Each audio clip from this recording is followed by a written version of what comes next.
welcome back to Crypto Bits. I'm your host, Brittany, and today we have Jack Davies from nChain joining us. Jack, welcome to the show. How are you doing today? Not too bad, thank you. Thanks for having me on. Not a problem at all. But Jack, I wanted to start off the show today with a little bit about yourself. Tell us a little bit about yourself and how you became involved with Bitcoin. Sure.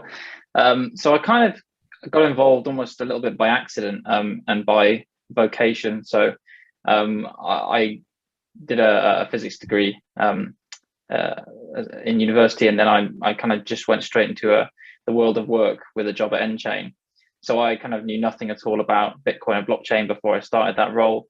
I did a kind of 1-month internship with them during the break between my second and third year. And I found it really interesting, although I definitely still didn't know virtually anything about it at all. But it kind of piqued my interest. I knew that there was some kernel of a potential career there that I would like at least be interested in. Because that was one thing I found when I was at university, is there was nothing that particularly grabbed me as something I wanted to pursue afterwards.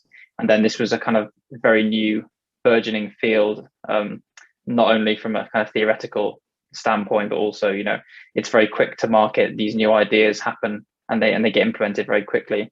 So yeah, I started a job at nChain straight after my degree. And yeah, I've been here for 3.5 or so years since, and not looked back really. That's awesome. Well, speaking more on nChain, do you think you could give us any type of looky-loo, like what happens behind the scenes at nChain? Like, what's it like? How does it run? Just yeah. Yeah, well, I'm conscious because it's actually the only company I've ever been a part of so far in my career. So I haven't got much to compare it to, but it's like any other technology company, I'd assume. I guess one of the interesting things about nChain is that so obviously it started in 2015 as a kind of purely research outfit, and over time it's kind of made a couple of transitions. First to building out a very large engineering capacity, and working on the node software and things like that, and then now also moving towards kind of delivering commercial solutions. And it's kind of been able to do that and make these changes and transitions while scaling up, as a company very quickly, and all the growing pains you have with doing that with any company. It's managed to do that without really losing too much momentum. So yeah, it's had this history of different phases, and so I'm part of the research team. So when I joined nChain around 3.5 years ago, that was more or less in the middle of that first transition. So we were moving from a pure research company to a kind of research and development company. And now in the past couple of years, kind of accelerated by COVID, we're now kind of moving towards a research development and product company as well. But yeah, it's a great company. I'd say the thing that was probably what makes it stand out from lots of other places to work. Again, haven't worked anywhere else, but this is kind of from my own experience that I've gained so far, is that it's got excellent people, and the talent in the company is incredible in all sorts of different departments, and it's full of very passionate people. It's very, people who want to be providing these new solutions, and not just building things, but also in being involved in this kind of great educational effort about Bitcoin as well. So it's kind of it's nice to be a company where there's also a cause behind everything you do. It's very, very motivating to be here. Is there anything in particular that the company is focused on researching right now? Anything in particular that you're focused on researching or finding out at the moment?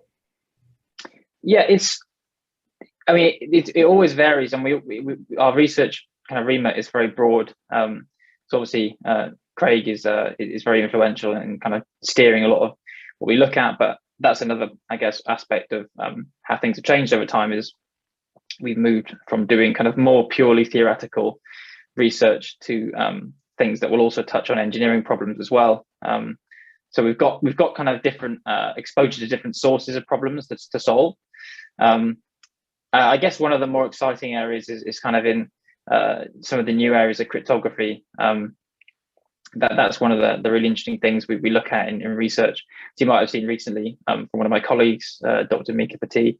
She one of the pieces of work she'd done recently was on the kind of quite groundbreaking innovation with threshold signatures. And threshold signatures is one of these really kind of useful practical tools for any stakeholder in the kind of Bitcoin company or someone who wants to leverage the blockchain. Is this perpetual question of how do we do multi-party things? How do we involve multiple people? How do we secure keys better? How do we ensure that it's not just a single point of failure, and that there's some redundancy built in, but you want to minimize trust and also build efficiency. So our research is kind of in cryptography. That's where it's interesting. You have all these different trade-offs for what you're trying to achieve. But yeah, I mean, we cover all sorts of things, from not just the pure theoretical cryptography, but also more application specific. Seeing, I guess the aspect is, seeing challenges brought to us by clients as well is really interesting, because that might be something that comes from, outside of our experience as researchers, that we get to go and dive into, a completely new field that we might not know too much about in the beginning. So yeah, that's I guess that's one of the things I also enjoy quite a lot about my role, is that you get this opportunity to just learn new stuff all the time, which is good. Getting to learn new things on a daily basis and getting to work with Craig, that would have to be the icing on the cake there, in my opinion. Yeah. But so how do we change the proverbial tide of misinformation spread on social media and from self-proclaimed experts? Yeah, I think so misinformation is it kind of can sometimes imply intentionality as well.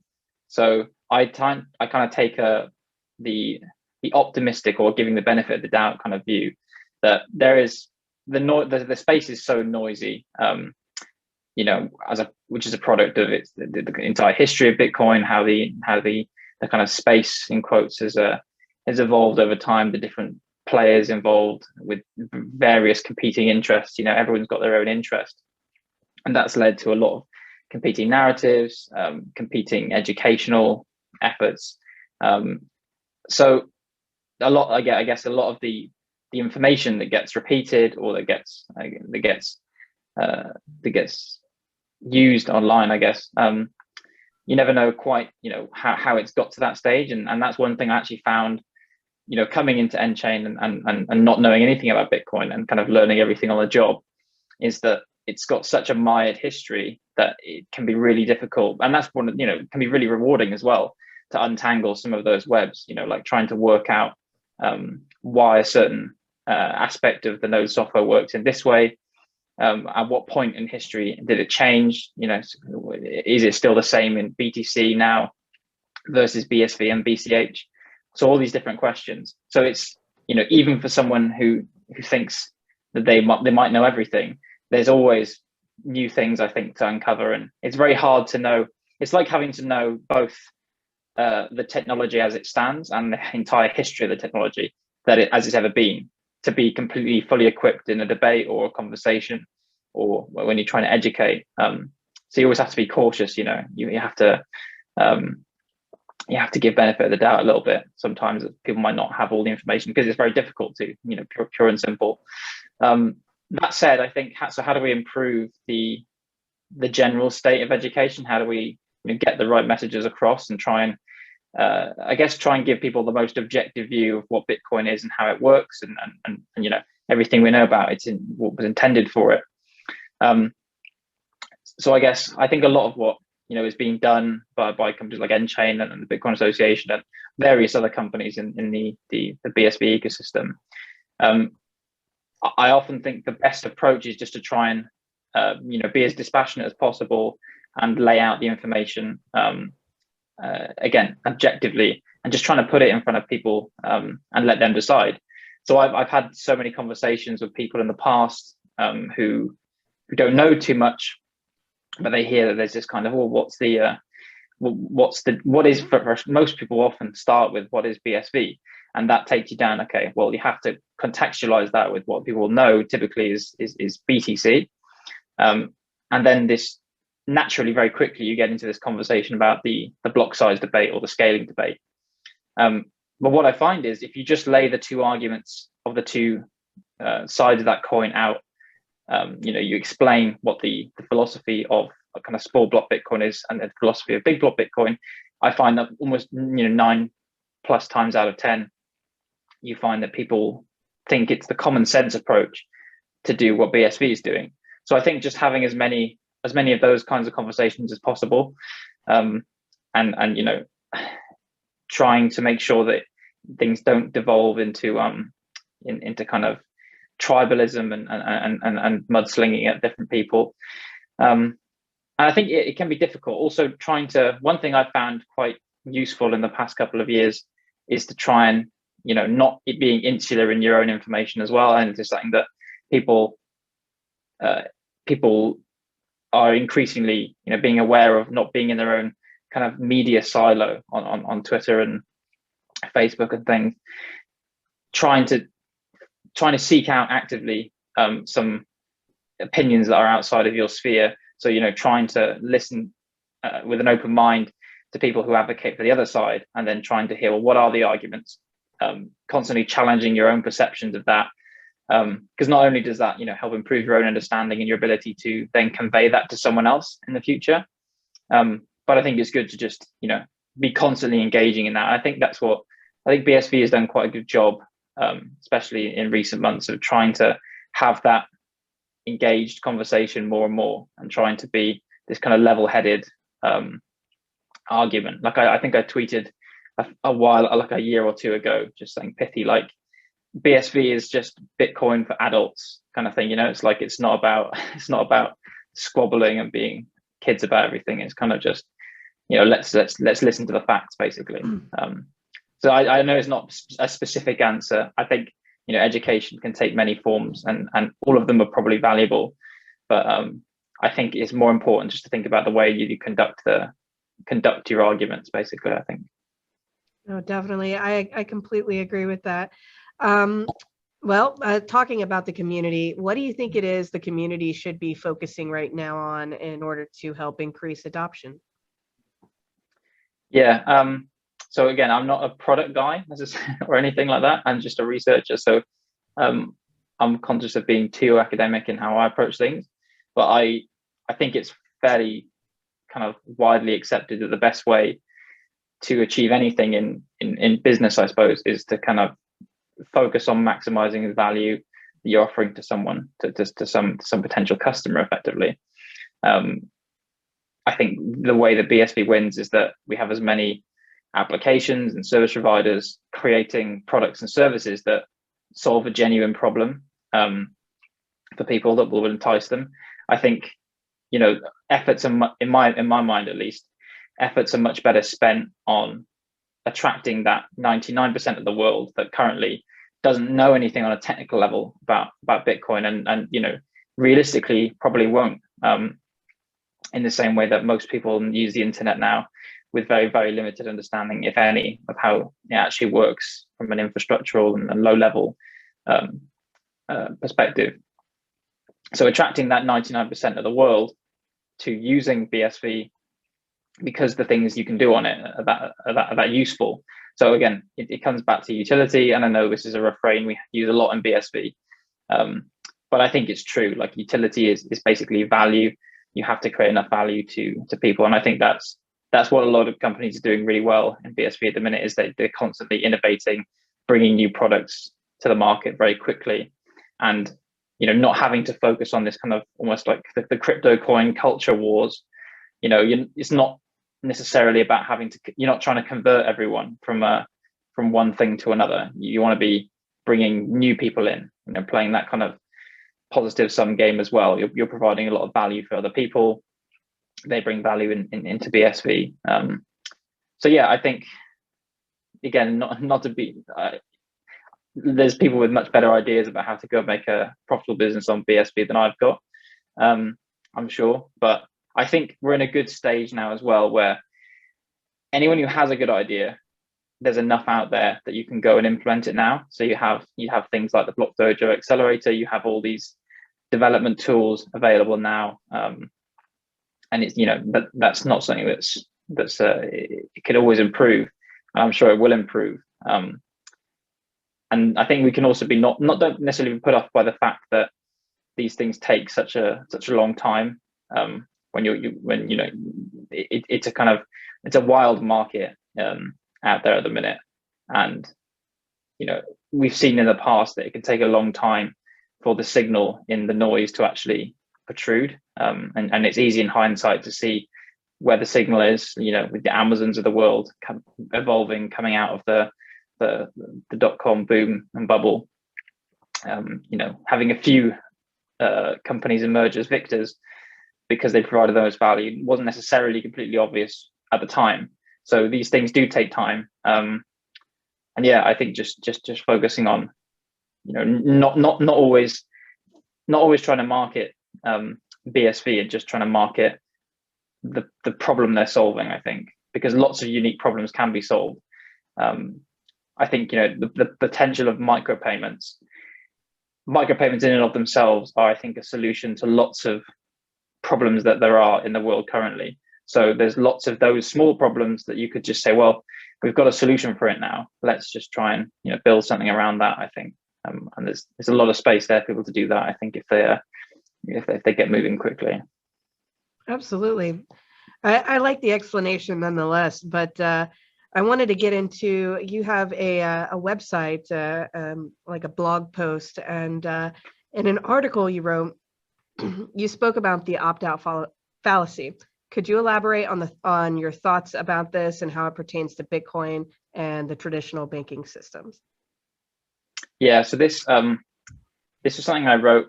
It's kind of, I used the analogy of the kind of matrix, red and blue pill, because you see this meme quite a lot in Bitcoin circles of the taking the red pill, being red pilled when they've seen the light. They understand that Bitcoin is the way out.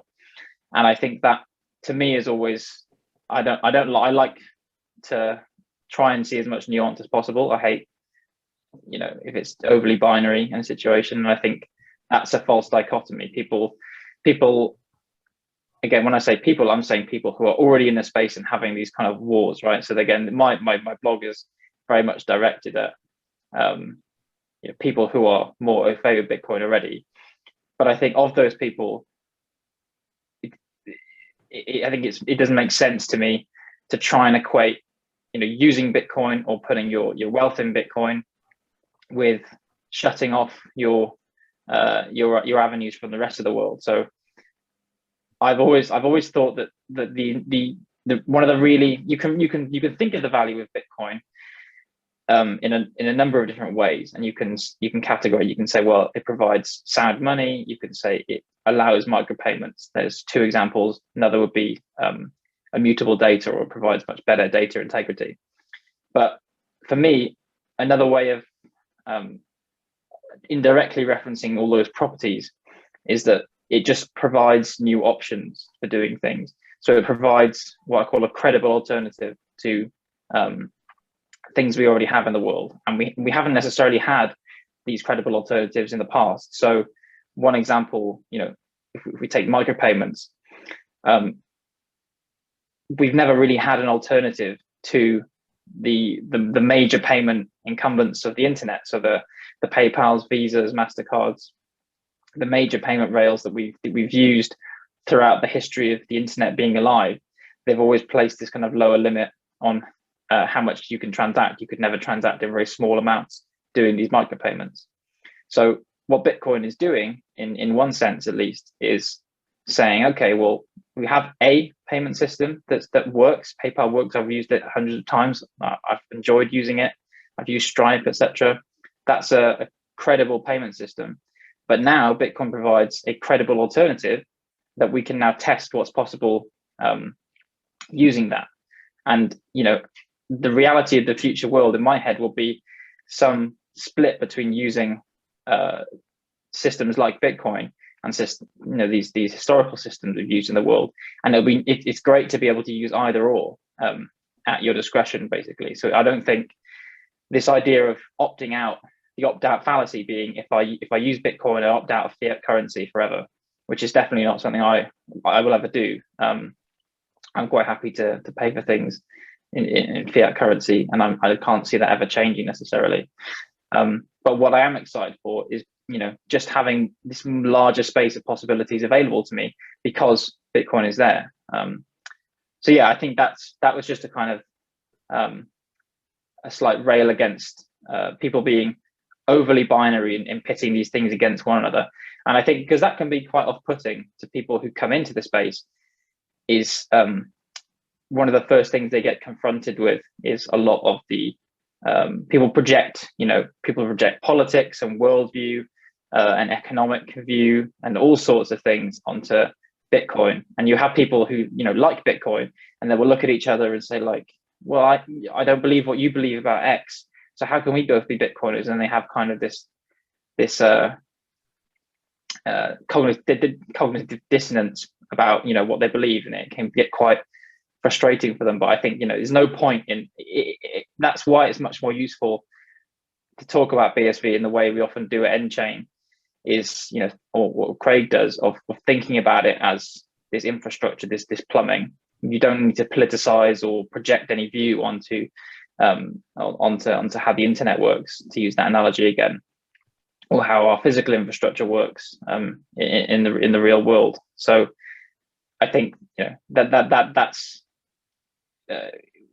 that's the kind of crux of that argument, is just to not really think of it as one or the other. It should be plus. It's like this and that can, again, that's where a lot of those opportunities will spring up in the future, and not just this and, but also or either or even, but more subtle combinations of the two. So there might be hybrid systems you can build. You're taking one element of the legacy financial system and you combine it with an aspect of blockchain. So for an example, would be to use the data integrity property of Bitcoin and say, look, even if people don't want to use Bitcoin, or for people who don't want to use Bitcoin, they can now use the banks, but with a greater degree of transparency. So they can have some kind of greater assurance over it. So either way, Bitcoin can improve the experience of a user or of a general person in society just by existing. And it's not, the person who uses the bank and benefits from this increased transparency isn't necessarily even opting for Bitcoin, but they're still getting the benefit of it. So yeah, that's kind of where I was leading with that analogy, I think. Definitely. Well, in the same article, you wrote, touching on the opt-out fallacy, that red pill, blue pill type deal. You also spoke about how it's not so clear-cut what unforeseeable changes might result from the advent and growth of Bitcoin. So what type of changes concern you about the general use of Bitcoin moving forward?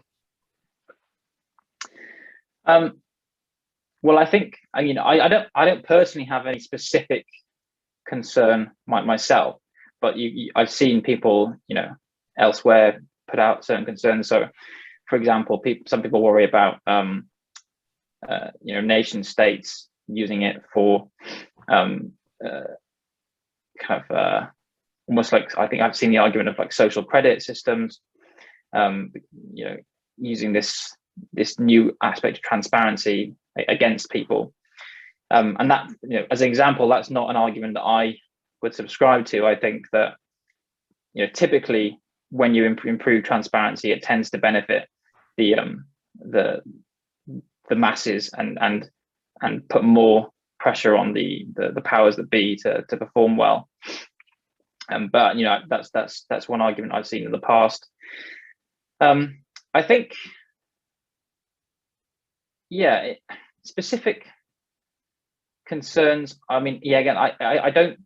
It's kind of hard. I'm just trying to think of things I've heard in the wild before, because I might be naive, but I see it as bringing a whole host of benefits. So I guess one thing you can say is that any and all technology will always be used for good and bad, and that's that's not a concern for me, in the sense that, again, it's just like cars when they're introduced were used for both robbers and policemen. Okay, so it's like it changes the nature of the game, but it doesn't change the game necessarily. So I don't think it's a net. Well, I certainly don't see it as a net increaser or net contributor to more crime, for example. And again, I think it's probably in reality the opposite. But I've seen that argument made as well. And again, that's typically one that is made by some of the incumbents, some people who are more reticent about seeing, Bitcoin as a technology flourish.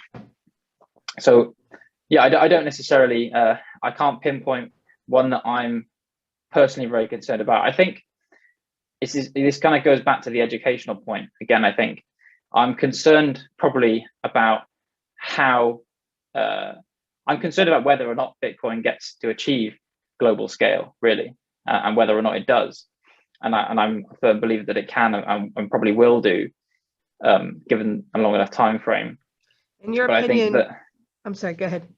No, go for it. I was going to say, in your opinion, how do we achieve that global scale? What would be the way that you see that happening in the future?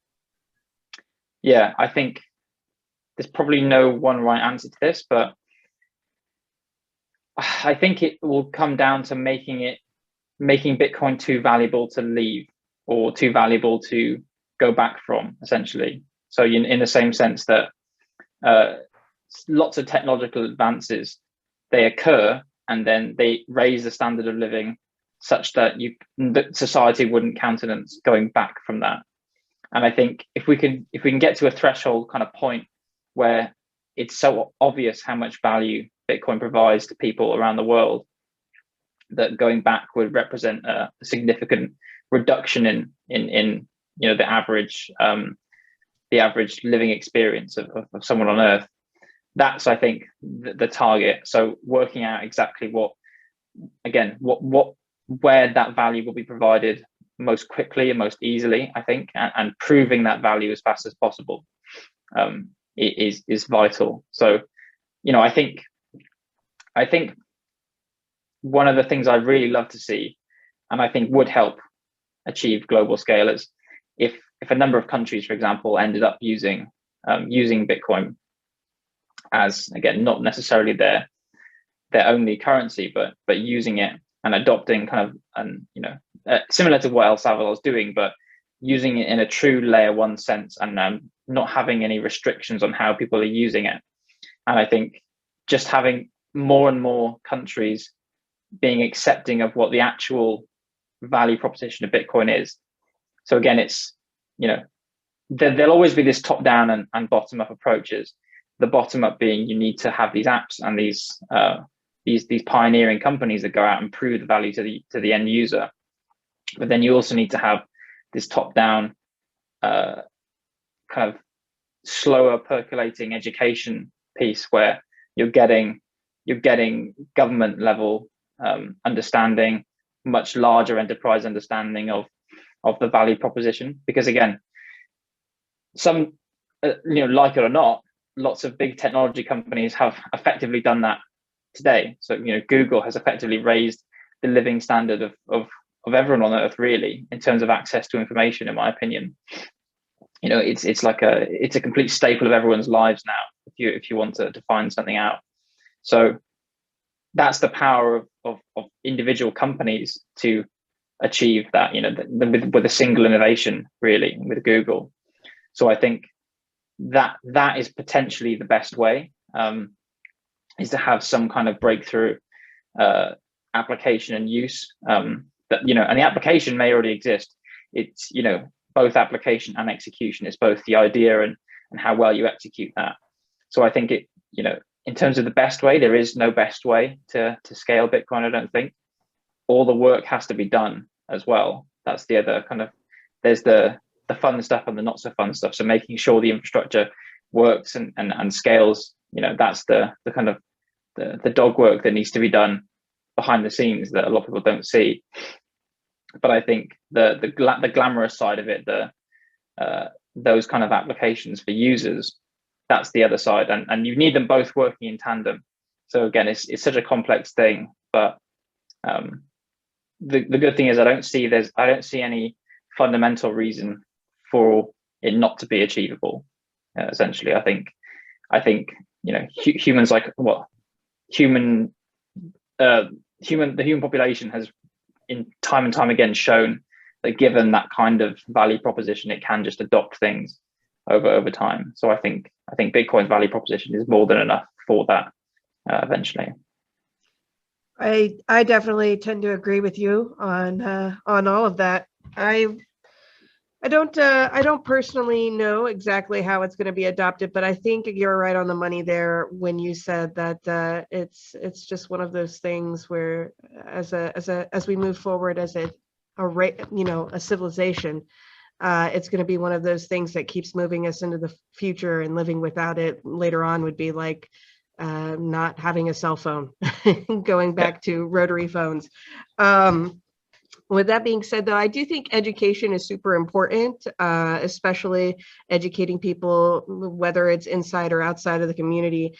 And one of the things that can be difficult is getting people on board, getting people that with no cryptocurrency. I know Bitcoin BSV isn't a cryptocurrency, but getting people that even are in the crypto space to onboard them onto like a platform such as like Handcash, even though it's something really, really simple to use, you sometimes have to hold their hand and explain to them step by step, this is how it works and everything. Mm-hmm. So I think education is critical. It's vital to the adoption and the widespread use of Bitcoin moving into the future. But I really want to, on that note, talk about, do you think you could touch on the basics of how Bitcoin operates and how it works? Like, for instance, what is the difference between nodes and miners and how do they interact? Yeah, sure. So this is, again, that's a good point. It's even if people don't understand exactly how Bitcoin works, there's probably this low level of information that or threshold understanding that will, get to it. Everyone understands the internet is roughly this effectively this thing in the sky. They know that data is flying around between different computers and things. And to the same extent, I think people will understand some of these kind of primitive aspects of Bitcoin. So again, I think the important thing to understand with Bitcoin is that the word itself defines a couple of things, and independently, they're not really that difficult to understand. So the first thing about Bitcoin is that it's a distributed ledger. And I think that's something that people are becoming more and more acquainted with anyway. So in the simplest sense, this blockchain or this distributed ledger is just a way of recording transactions in a database, an append-only database. So you're just adding records, and people can understand that very easily. That's something that people will be familiar with in one sense or another from their daily lives and experience. So Bitcoin defines the use of a ledger. It defines a set of protocol rules for using and updating that ledger, which again I think is those rules actually at a high enough level are not that difficult to understand, and the kind of the way that the money moves in the kind of UTXO model. So almost putting coins together and the transactional model of Bitcoin, I think, is quite intuitive. Maybe not quite as intuitive as the account-based model that things like Ethereum have. And that's maybe where that has an advantage and explains to people, because people are much more used to using accounts now for their money than they are for using physical money.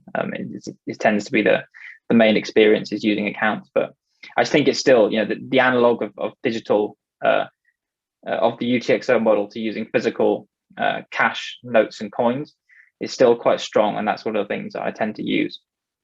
So it defines a ledger, it defines a set of rules for updating the ledger, and then you have this network of basically you could say people or companies that do the job of maintaining the ledger. So you have the ledger, you say how to update it, and then you say who updates it and why do they bother updating it in the first place. So that's where we get this term nodes come in. And already the word node, is not a word you come across much historically if you're not a computer scientist. So in the general population, this is a word that people will be unfamiliar with typically until they start talking about Bitcoin and other things. But again, the node in Bitcoin is quite specifically defined from the Bitcoin white paper. So it's very easy to see, you know, the capabilities of a node. A node is essentially someone or something that adds a block to the Bitcoin ledger. So a block, again, when you talk about, you know, trying to have a base level understanding, the distributed ledger we're talking about in Bitcoin is made up of transactions, and we just batch those together into these things called blocks that we chain together. That's the basic model of adding things or adding records to this ledger that we call Bitcoin. And anyone who adds one of these blocks or one of these batches of transactions, we call them a node. So again, you don't need to go into any specific details about how that works, the bits and bytes, the you know, how that's programmed. For most people, you don't need to know all that information necessarily. It's still simple to understand. Why do nodes add blocks to the blockchain? They're incentivized to financially, and that's where you can talk about. There's two incentives involved for nodes. So we have this issuance or this distribution of the Coinbase rewards. So historically, it was 50 Bitcoin for each block mined. It halves every 4 years. We're currently at, I think, 6.25 per block. So that's halved already a number of times. And then you also have transaction fees. So people who use the network, if you and I want to transact, we send a transaction, we attach a very small fee to that transaction, and that is then paid to the miners. And if there are enough transactions, then, you know, the reward for mining that block is potentially sufficient for them. So just explaining the you know, that's extremely high level, but it's defined the ledger, how to update it, and who updates it, and that is actually also enough, I think, typically to explain even things like the block size debate. So you can then rationalize between, well, if we have these two incentives for miners, then you have to think about, well, one is decreasing over time. What replaces that? How do we replace that? Well, we either have lots of transactions paying a very small fee, or we have a few transactions paying a very large fee. And all of a sudden, with just a few kind of easy concepts, you can also have a fairly cogent discussion about the block size debate. And I typically wouldn't tend to, you know, go into much more detail right away than that. But I think if you want to find out the exact details, you know, it's a completely fascinating system and really wonderfully designed. It's kind of incredible how many design decisions seem to have been made, you know, almost perfectly to begin with. And if anyone is interested in delving into it more, I'd say, you know, there are a few technical concepts in it that are really crucial to understand if you want to know exactly how things work. So looking into the asymmetric cryptography, or the public-private key pairs that you use, that is again something that I think people will want to understand a little bit more, because that's the kind of basic mechanism for moving funds in Bitcoin. And again, you don't need to know the full detail, but even the high level detail is sometimes, you know, misconstrued a little bit. You see people talking about, well, there's a private key and a public key, but then they'll talk about encryption and things, and that kind of gives the wrong understanding of how it works. You can quite easily, you know, talk about a private key as being something only you know about, but a public key represents that, and everyone can know that representation. And the private key lets you move funds by signing. So it's, again, you don't need to go into details about the signature process necessarily, but just knowing this asymmetry between a private and a public key, that is already kind of enough to understand, you know, well, okay, I've got my ledger now, I've got the rules to update it, I've got who updates it, and now I think, well, if I want to use it as a user, then what mechanism do I have to transfer? Then you can start thinking about the cryptography side of it. Yeah, so that's the kind of, I think that's the kind of minimum information you kind of need to understand what's going on. I think the mining process is the other really interesting thing. You know, people, that's the stuff where you start to think, well, why is this secure? So I've told you about all the components. What makes this really secure? And then you start thinking about the mining process and how you distribute blocks. But then you're already talking about, if you're thinking about how secure something is, then you're getting to that level of someone who's delving into the space properly. Yeah, but I hope that covers the kind of the gist of the basics, and I can go into any more detail if you wanted, but I think that I like to keep it as concise as possible with that kind of thing. Giving too much information to somebody new looking to delve deeper into the hows and whys, I suppose, giving too much information, I think you're right, would be a little overwhelming to somebody that's new and looking to find more information out. But no, I think where we've gone so far is pretty satisfactory in my opinion. Is there anything that you could hint at, anything that you might be looking forward to in the future, anything that you'd like to share?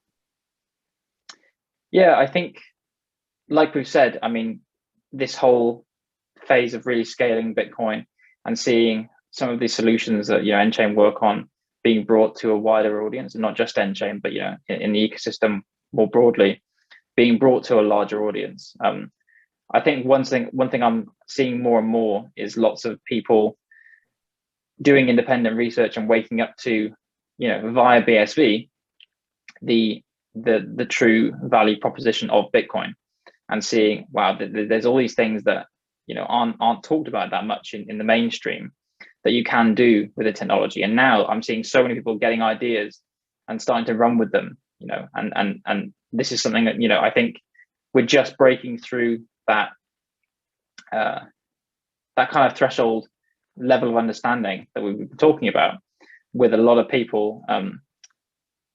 Especially I've seen almost lots of grassroots as well, which is really nice. So lots of independent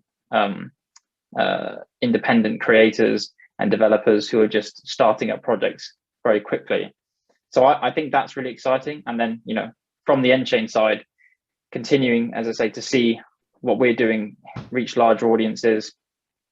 We focus on kind of enterprise audience, so seeing that same revelation in these kind of slightly larger players, and like I said before, bringing these existing customer bases to BSV by providing more and more value for them.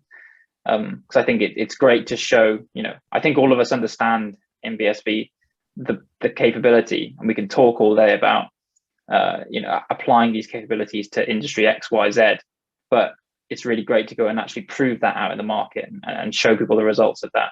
So yeah, that I'm really excited for, and it also just increasing the educational side of this. The implications of this technology that we're talking about are not yet really understood, but they're just it's on the precipice of becoming very widely understood. So I think that's demystifying blockchain more widely is kind of a big passion of mine. So I'm looking forward to carrying on doing that, basically. Fantastic. Well, I definitely appreciate you coming on the show and helping us out and chit-chatting for a little while and giving us such valuable information. But I do think that is going to wrap it up for us today, guys. I appreciate every single one of you for watching. And as always, we'll see you next time. Thank you. Bye-bye.